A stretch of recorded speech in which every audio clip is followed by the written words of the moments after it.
여러분, 우리 모두가 두려워하는 순간이 있습니다. 병상에 누워 뒤늦게 깨닫는 그 순간, 이렇게 될 줄 알았다면 달리 살았을 텐데, 오늘은 그 후회를 미리 막아줄 비밀을 공개합니다. 호스피스 병동에서 만난 15,000명의 마지막 숨결을 지켜본 의사로서 제가 발견한 놀라운 사실 하나. 40대 초반에 시작한 단 하나의 습관이 노년의 삶을 천국과 지옥으로 갈라놓는다는 것입니다. 저는 이수민 50년간 호스피스 의사로 일하다 은퇴한 90세 노인입니다. 제 삶의 대부분을 다른 이들의 마지막 순간과 함께했지요. 그 시간들이 제게 가르쳐준 진실, 오늘 여러분과 나누려 합니다. 왜 어떤 사람들은 여든을 넘어서도 약 한 봉지 없이 활기차게 살아가는 반면 또 다른 이들은 부와 명예를 다 가졌음에도 이른이 되기 전에 고통 속에서 생을 마감할까요? 우리나라 사람들의 평균 수명은 83세이지만 실제로 건강하게 살 수 있는 기간은 70 초반에서 멈춥니다. 이것이 의미하는 바는 무엇일까요? 대부분 우리는 10년 이상을 병마와 싸우며 힘겹게 살아간다는 뜻입니다. 이 진실이 가슴 아프지 않으신가요? 제가 호스피스 병동에서 목격한 두 가지 삶의 모습을 들려드리겠습니다. 67살의 박철수 어르신은 평생 농부부로 일하셨습니다. 특별한 재산은 없었지만 매일 새벽 동네 한 바퀴 산책과 소식이라는 두 가지 습관을 지키셨지요. 그 결과 90이 넘어서까지 온전한 정신과 건강한 육체로 행복하게 살다 평화롭게 눈을 감으셨습니다. 반면 김용호 씨는 전문직으로 은퇴 후 고가의 건강검진과 골프에 많은 투자를 하셨습니다. 하지만 일상의 리듬은 불규칙했고 과식과 늦은 취침이 습관이 되셨지요. 결국 73세 여러 질병으로 고통받다 병원 신세를 지며 세상을 떠나셨습니다. 이 두 사람의 차이는 무엇이었을까요? 돈? 사회적 지위? 아닙니다. 놀랍게도 가장 큰 차이는 일상의 작은 습관이었습니다. 제가 처음 호스피스 병동에 발을 들였을 때 가장 충격적이었던 건 이것입니다. 대부분의 환자들이 비슷한 말을 남겼습니다. 이렇게 될 거라고는 전혀 생각하지 못했어요. 더 놀라운 건 평생 건강을 위해 투자했던 이들일수록 더 자주 그런 후회를 표현했다는 점입니다. 오랜 관찰 끝에 저는 명확한 패턴을 발견했습니다. 건강하게 늙어가는 사람들의 공통점은 화려한 운동 프로그램이나 값비싼 건강식품이 아니었습니다. 그것은 바로 하루하루를 어떤 리듬으로 살아가느냐에 달려 있었지요. 호스피스 병동에서 만난 90대 어르신들의 삶에서 발견한 공통된 패턴은 다음과 같았습니다. 매일 같은 시간에 잠에서 깨어나 하루를 시작하고 첫 시간을 조용한 산책으로 열며 식사는 적당량을 천천히 음미하고 밤 9시면 조용히 잠자리에 드는 규칙적인 생활 리듬이었습니다. 제가 기억하는 한 분이 있습니다. 85세의 이정희 할머님은 50세에 위암 수술을 받으셨음에도 여전히 건강하게 살아 계십니다. 비결을 여쭤보니 하루 중 가장 중요한 시간은 아침이야. 천천히 눈을 뜨고 따뜻한 물 한 잔으로 속을 깨운 다음 몸을 쭉쭉 늘리며 하루를 시작해. 그러면 그날은 몸도 마음도 가벼워진단다. 라고 하셨습니다. 그 순간 저는 깨달았습니다. 우리가 건강이 비결이라고 믿어온 것들 비싼 영양제, 고강도 운동, 최신 다이어트이 실은 불필요할 수도 있다는 것을요. 진짜 비결은 작고 단순한 일상 속에 숨어 있었습니다. 또 한 가지 결정적인 공통점은 소식이었습니다. 건강하게 오래 사는 이들은 배고픔을 무시하지 않대. 배부름에 이르지 않게 조금씩 자주 먹는 습관을 가지고 있었습니다. 실제로 장수하는 분들은 한 끼에 밥 반 공기 정도만 드셨지요. 최근 제가 만난 최정숙 할머님의 이야기는 특히 놀랍습니다. 75세 말기암 판정과 석 달 시한부 선고를 받으셨지만 그 예상을 뒤엎고 7년을 더 살아내셨습니다. 그것도 고통 없이 건강하게 말이죠. 할머님의 하루는 정확한 리듬 위에 움직였습니다. 아침 5시 30분에 기상해 따뜻한 물을 마시고 20분간 천천히 산책하셨습니다. 모든 식사는 최소 15분 이상 천천히 꼭꼭 씹으며 하셨고 저녁 8시 이후에는 물 외에 아무것도 드시지 않았습니다. 특히 식사 속도가 중요했습니다. 호스피스 병동에서 지켜본 바로는 음식을 천천히 섭취하는 분들이 유독 오래 사셨습니다. 대부분의 현대인은 한 끼 식사를 7분 내외로 마치지만 15분 이상 천천히 식사하는 이들은 그렇지 않은 사람들보다 평균 8년을 더 건강하게 살았습니다.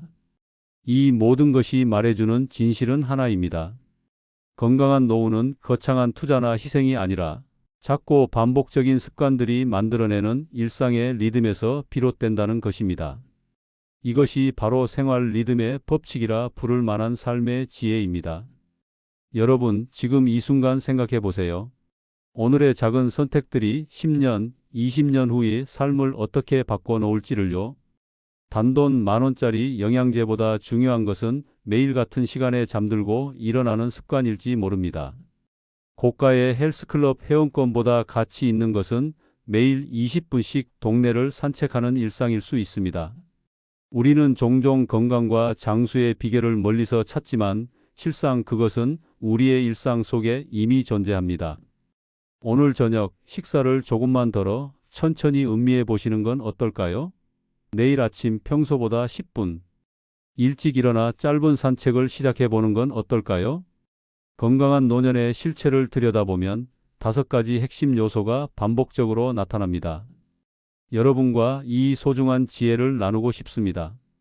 첫 번째는 영양의 균형입니다. 제가 관찰한 건강한 노년층은 독특한 식사 패턴을 갖고 있었습니다. 강원도 산골 마을에 사시는 조한철 씨는 96세의 나이에도 직접 텃밭을 가꾸고 계셨습니다. 그는 평생 도자기 공예가로 일하셨는데 특별한 식사 원칙이 있었습니다. 젊었을 땐 먹고 싶은 대로 마구 먹었지. 하지만 55이 되던 해 소화가 잘 안 되고 자꾸 체하기 시작했어. 그때 깨달았지. 몸은 자신만의 방식으로 신호를 보낸다는 걸. 조 씨는 그때부터 37 원칙을 세웠습니다. 배고픔의 70%만 채우고 한 끼 식사에 최소 27분을 할애하며 모든 음식은 7번씩 꼭꼭 씹어 먹는 것이었죠. 처음엔 항상 배고픈 느낌이었어.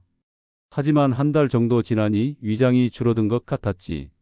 이제는 적은 양으로도 충분히 만족스러워. 이와 대조적인 사례도 있었습니다. 서울에서 유명 디자이너로 활동했던 윤지영 씨는 73세에 여러 만성질환으로 고생하셨습니다. 고급 건강식품과 영양제에 많은 투자를 했지만 정작 식사 시간과 방식에는 주의를 기울이지 않았다고 합니다. 직업 특성상 불규칙한 식습관이 몸에 배었어요. 때로는 하루 종일 굶다가 밤에 폭식하기도 했고 늘 서둘러 먹는 습관이 있었죠. 지금 생각해보면 그게 제 건강을 갉아먹은 주범이었던 것 같아요. 많은 분들이 무엇을 먹느냐에 집중하지만 실제로 더 중요한 것은 어떻게 먹느냐였습니다. 천천히, 규칙적으로 적당량을 먹는 습관이 특별한 영양제보다 더 효과적이었습니다. 경기도 남양주에 사시는 문영희 할머니는 87세까지 약 한 알 없이 건강하게 사셨습니다. 그녀의 비결은 세 입 멈춤법이었습니다. 세 숟가락을 먹고 난 후 반드시 10초간 숟가락을 내려놓는 습관이었죠. 이렇게 하면 자연스럽게 식사 속도가 늦춰지고 음식 맛도 더 잘 느껴져요. 그리고 뇌가 포만감을 제때 인식할 수 있어 과식도 방지됩니다. 두 번째 핵심은 움직임의 지혜입니다. 건강한 노년의 비결은 격렬한 운동이 아닌 지속적인 일상 활동이었습니다.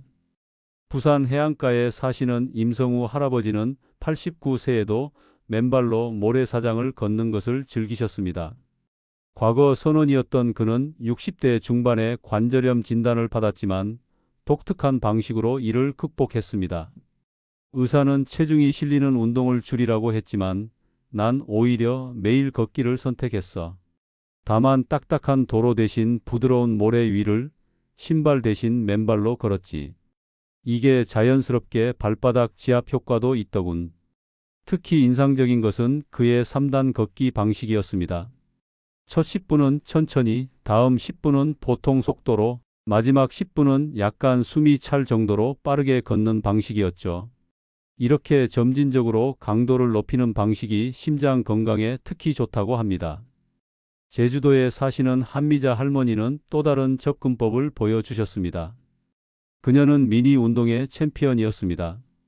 하루 종일 한 번에 2, 3분씩 10번 정도 나눠서 간단한 동작을 반복하는 방식이었죠. 텔레비전 광고가 나올 때마다 일어나서 제자리 걸음을 했어요. 주전자가 물이 끓기를 기다리는 동안은 발뒤꿈치 들었다 내리기, 화장실 가기 전에는 팔 돌리기. 이런 식으로 하루 종일 틈틈이 몸을 움직였죠. 세 번째 핵심은 회복의 리듬입니다. 건강한 노년의 중심에는 질 좋은 수면과 휴식이 있었습니다. 충남 논산에 사시는 김영식 할아버지는 90세까지 맑은 정신을 유지하셨습니다. 과거 농부였던 그는 햇빛 시계라는 독특한 수면 원칙을 따르셨습니다. 내 몸은 해가 뜨고 지는 리듬에 맞춰져 있어. 해가 뜨면 일어나고 해가 지면 잠자리에 드는 게 자연의 이치지. 사계절 내내 이 원칙을 지켰더니 숙면을 취하게 되었어. 그는 특히 저녁 식사 후 소화를 돕기 위해 마당을 3바퀴 천천히 돌고 잠들기 1시간 전에는 따뜻한 물로 발을 씻는 의식을 지키셨습니다. 이런 일관된 저녁 루틴이 수면의 질을 크게 향상시켰다고 합니다. 네 번째 핵심은 정신의 활력입니다. 건강하게 오래 사신 분들은 하나같이 평생 학습자였습니다. 울산에 사시는 박정희 할머니는 83세의 지역 노인대학에서 시 쓰기를 배우기 시작하셨습니다. 50년간 미용사로 일하셨던 그녀는 새로운 도전의 중요성을 강조하셨습니다. 나이 들수록 뇌에 새로운 자극을 줘야 해요. 처음 시를 쓰려고 했을 때는 손이 떨렸어요. 내가 뭐라고 시를 쓰나 싶었죠. 하지만 첫 시가 문학지에 실렸을 때 느낀 그 기쁨이란, 그때부터 매일 새벽에 일어나 창밖을 보며 시상을 떠올리는 게 제 일과가 됐어요. 그녀는 매년 새로운 취미에 도전하는 1년 1도 원칙을 세웠습니다. 80세의 시, 81세의 수채화, 82세의 하모니카, 그리고 83세에는 디지털 사진을 배우셨습니다. 이런 지속적인 학습이 뇌를 활성화시키고 인지 기능을 유지하는 데 도움이 되었다고 합니다. 다섯 번째이자 마지막 핵심은 관계의 깊이입니다. 건강한 노년을 보내는 분들은 하나같이 의미 있는 인간관계를 유지하고 계셨습니다. 전주에 사시는 이태영 할아버지는 88세의 나이에도 주 이틀은 지역 초등학교에서 전통 놀이를 가르치는 봉사활동을 하셨습니다. 사람은 필요한 존재가 되어야 해. 누군가에게 도움이 된다는 느낌, 그것이 활력소야. 아이들이 나를 기다린다고 생각하면 아침에 일어나는 것도 즐거워져. 그는 특히 세대 연결 활동을 중요시했습니다. 젊은 세대와의 교류가 자신의 사고를 유연하게 만들고 세상과의 연결감을 유지하는 데 도움이 된다고 하셨습니다. 이 5가지 핵심은 서로 깊이 연결되어 있습니다. 좋은 영양은 활발한 움직임을 가능하게 하고 적절한 움직임은 질 좋은 수면을 돕습니다. 충분한 휴식은 정신적 활력을 높이고 이는 다시 의미 있는 관계 형성에 기여합니다. 건강한 노년의 비결은 특별한 약이나 치료법이 아닌 일상의 작은 선택들 속에 있었습니다. 그것은 하루아침에 이루어지는 것이 아니라 오랜 시간 동안 꾸준히 쌓아온 생활 방식의 결과였습니다. 지금까지 나눈 5가지 지혜를 바탕으로 이제 건강한 노년을 위한 실질적인 실천법을 함께 생각해 보겠습니다. 이론만으로는 부족하니까요. 많은 분들이 알고는 있는데 실천이 어려워요 라고 말씀하십니다. 전적으로 공감합니다. 오랜 습관을 바꾸는 것은 결코 쉽지 않습니다. 하지만 제가 만난 모든 건강한 어르신들에게서 발견한 공통점이 있습니다. 바로 점진적 변화의 원칙이었습니다. 경기도 파주에 사시는 황미숙 할머니는 69세에 당뇨 진단을 받으셨습니다. 처음에는 당황스러웠지만 그녀만의 접근법을 개발하셨습니다. 의사 선생님은 당장 모든 생활 습관을 바꾸라고 했어요. 그런데 그게 어디 쉽나요? 50년 넘게 해온 습관을 하루아침에 바꿀 수는 없더라고요. 그래서 마이크로 체인지라는 전략을 세웠답니다. 그녀의 방식은 간단했습니다. 매주 한 가지씩 아주 작은 변화만 시도하는 것이었습니다. 첫 주에는 흰 쌀밥 대신 현미밥으로 바꾸고, 다음 주에는 식후 5분 산책을 추가하고, 그 다음 주에는 저녁 식사 시간을 1시간 앞당기는 식이었죠. 처음에는 변화가 너무 미미해서 이게 무슨 소용이 있을까 싶었어요. 하지만 6개월이 지났을 때 문득 깨달았죠. 내 삶이 완전히 달라져 있다는 것을요. 작은 변화들이 쌓이면 큰 차이가 된다는 진리를 몸소 경험했습니다. 여러분도 지금 당장 시작할 수 있는 작은 변화들이 있습니다. 그럼 각 영역별로 실천 가능한 첫걸음을 함께 살펴볼까요? 영양의 균형을 위한 첫 번째 실천은 식사 속도 늦추기입니다. 시간을 재보세요. 대부분의 사람들은 한 끼를 15분 이내에 마칩니다. 내일부터는 의식적으로 5분만 더 길게 식사해 보세요. 방법은 간단합니다. 메인마다 숟가락을 내려놓고 완전히 삼킨 후에 다시 집어드는 것이죠. 강릉에 사시는 임종석 할아버지의 조언입니다. 식탁에 포크와 나이프를 놓아봐. 우리가 익숙하지 않은 도구라 자연스럽게 식사 속도가 느려지지. 이런 작은 트릭이 식습관을 바꾸는 데 도움이 돼. 움직임의 지혜를 실천하는 첫걸음은 일어서서 통화하기입니다. 전화가 올 때마다 자리에서 일어나 걸어다니며 대화하는 습관을 들여보세요. 하루에 3통화만 해도 자연스럽게 20분 이상 더 움직이게 됩니다. 대전에 사시는 김영철 할아버지는 이런 움직임 띄우기의 달인이었습니다. TV 광고가 나오면 반드시 일어나서 스트레칭을 했어. 커피가 내려지는 동안은 제자리 걸음, 신문을 펼치기 전에는 허리 돌리기. 이런 작은 습관들이 내 관절을 유연하게 만들었지. 회복의 리듬을 위한 가장 좋은 시작은 일어나는 시간 고정하기입니다. 많은 분들이 취침 시간을 규칙적으로 맞추려 노력하지만 실은 기상 시간을 고정하는 것이 더 효과적입니다. 매일 같은 시간에 일어나면 몸이 자연스럽게 적절한 시간에 피로감을 느끼게 됩니다. 포항에 사시는 박선미 할머니의 지혜입니다. 잠들기 1시간 전에는 모든 화면을 끄고 따뜻한 물로 발만 씻어보세요. 발의 온도가 올라가면 중심부 체온이 떨어지면서 수면 호르몬이 분비된답니다. 이 간단한 의식이 내 불면증을 해결해 주었어요. 정신의 활력을 유지하는 첫 걸음은 하루에 한 가지 새로운 것 배우기입니다. 복잡한 취미나 학습이 아니어도 됩니다. 새로운 단어 1개, 식물 이름 하나, 역사적 사건 하나. 매일 작은 호기심을 충족시켜 보세요. 울산에 사시는 최재우 할아버지의 방식이 인상적이었습니다. 나는 매일 아침 사전을 펴서 모르는 단어 하나를 배워. 그리고 그날 하루 동안 최소 3번 그 단어를 사용하려고 노력하지. 이런 작은 두뇌 훈련이 내 머리를 맑게 유지해 주는 것 같아. 관계의 깊이를 위한 첫 실천은 일주일에 한 번 깊은 대화 나누기입니다. 가족, 친구, 이웃 누구든 좋습니다. 중요한 것은 날씨나 시사 이야기가 아닌 감정과 생각을 나누는 대화를 의식적으로 시도하는 것입니다. 제주도에 사시는 오미경 할머니는 이런 습관을 마음 카페라고 부르셨습니다. 매주 토요일 오후는 딸과의 차 시간으로 정해 놓았어요.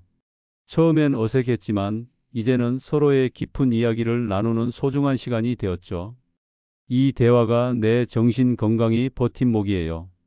이 모든 변화를 한꺼번에 시도하려 하지 마세요. 한 번에 한 가지만 선택해서 3주 정도 꾸준히 해보세요. 습관이 형성되면 그때 다음 변화를 추가하는 것입니다. 제가 만난 모든 건강한 노인들은 완벽함보다 지속성을 중요시했습니다. 하루 이틀 완벽하게 지키는 것보다 70% 수준으로라도 꾸준히 실천하는 것이 더 중요합니다. 대구에 사시는 이명수 할아버지의 말씀이 기억납니다. 건강은 단거리 경주가 아니라 마라톤이야. 중요한 건 속도가 아니라 포기하지 않는 것이지. 오늘 못 지켰다고 내일까지 그럴 필요는 없어. 매일이 새로운 시작이니까. 무엇보다 기억해야 할 것은 건강한 변화를 시작하기에 너무 늦은 때는 없다는 사실입니다. 제가 만난 환자 중에는 80세에 처음 명상을 시작해서 심리적 안정을 찾은 분, 75세에 수영을 배워 관절 통증을 극복한 분, 70세에 악기를 처음 배워 치매 예방에 도움을 받은 분들이 수두룩합니다. 청주에 사시는 정민호 할아버지는 78세에 뇌출혈로 쓰러지셨다가 회복하신 후 이렇게 말씀하셨습니다. 병원 침대에 누워 있을 때 깨달았어. 내가 마치 내 인생의 관중처럼 살아왔다는 걸. 그때부터 결심했지. 남은 시간은 진짜 주인공으로 살기로. 그는 회복 후 매일 조금씩 걷기 시작했고 식사 방식을 바꾸고 손주들과 편지를 주고받는 습관을 들였습니다. 그 결과 86세가 된 지금도 약 한 봉지 없이 건강하게 지내고 계십니다. 여러분, 오늘 나눈 이야기가 단순한 정보가 아닌 실제 행동으로 이어지기를 진심으로 바랍니다. 건강한 노년은 결코 우연이나 운명이 아닙니다. 그것은 매일의 작은 선택들이 모여 만들어내는 결과입니다. 지금 당장 오늘 들은 내용 중 단 한 가지만 선택해서 실천해 보세요. 석 달 후, 6달 후, 1년 후, 어느새 여러분은 완전히 다른 사람이 되어 있을 것입니다. 작은 빗방울이 모여 강을 이루듯 여러분의 작은 선택들이 모여 건강한 노년을 만들어갈 것입니다. 그 여정에 저도 함께하고 싶습니다. 다음 편에서는 뇌 건강을 유지하는 구체적인 방법과 치매 예방을 위한 생활 습관에 대해 더 깊이 알아보려 합니다. 여러분의 소중한 시간을 내어 이 이야기에 귀 기울여 주셔서 진심으로 감사드립니다. 이 채널이 여러분의 건강한 노년을 위한 작은 동반자가 되었으면 합니다. 구독과 좋아요로 응원해 주시면 더욱 알찬 내용으로 찾아뵙겠습니다. 또한 여러분의 경험이나 질문을 댓글로 남겨주세요. 모든 댓글을 읽고 다음 내용에 반영하겠습니다. 건강은 개인의 여정이면서도 함께할 때 더 큰 힘을 발휘합니다. 이 배움과 성장의 여정에 여러분을 초대합니다. 다음 시간에 더 유익한 이야기로 찾아뵙겠습니다. 오늘도 건강한 하루 되세요.